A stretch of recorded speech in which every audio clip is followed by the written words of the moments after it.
MG's entry-level SUV, the ZS, makes a much more credible statement in this second generation form, especially when equipped with frugal full hybrid power.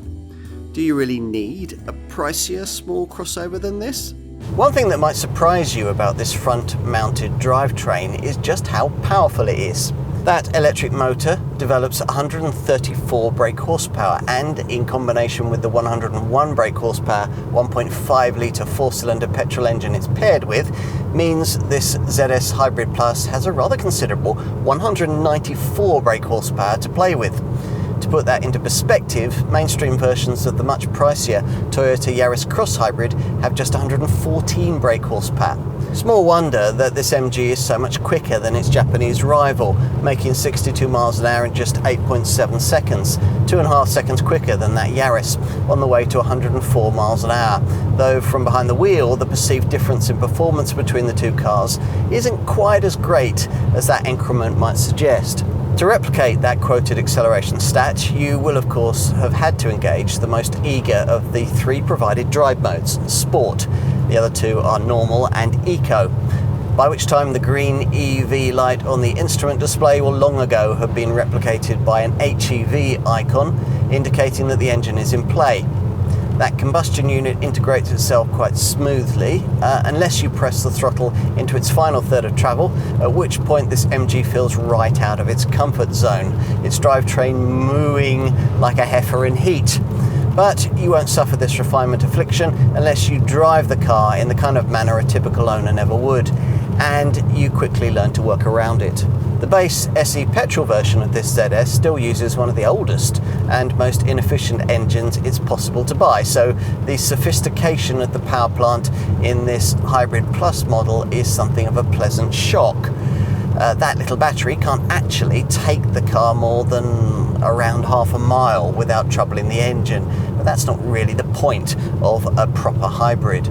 Instead, the idea is that the electric motor should frequently cut in around town to aid efficiency, and in this MG it does that so often that you sometimes feel as if you're driving an EV.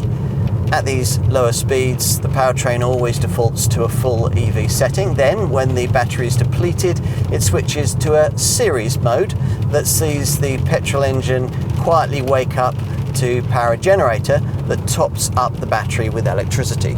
Surprisingly, given the larger battery in play here, there's no EV button like you get in a Yaris Cross to force a battery-driven drive setting around town. But unlike with most other small hybrids, you can select from 3 levels of brake regeneration to keep the lithium-ion cells topped up. The fiercest of these, High, slows the car off throttle quite noticeably.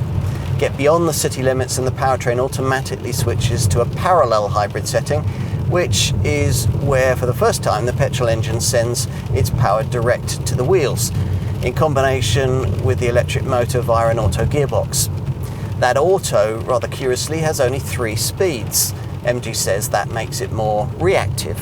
The original ZS had very much a bargain basement look that increasingly didn't fit with the kind of company that these days makes forward-thinking designs like the Cyberster and the MG4.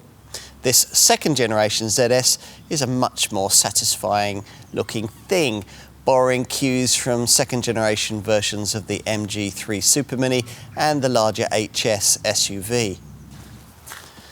It's a B-segment SUV, but quite a large one, measuring in at 4,430 millimetres, which is a full 107 millimetres longer than the previous generation model.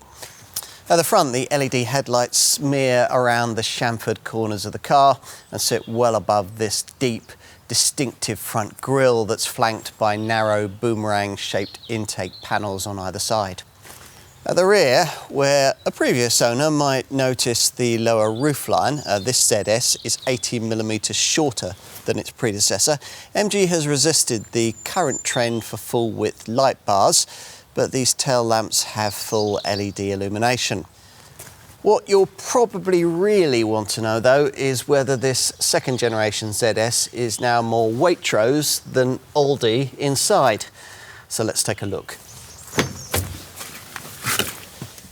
Well, It's a big improvement over the old car for sure, with splashes of silverwork, 4 stylised trapezoidal vents, an Art Deco aircraft style gear selector, brushed effect door card inlays, sporty red trimmed mats and a squared off steering wheel.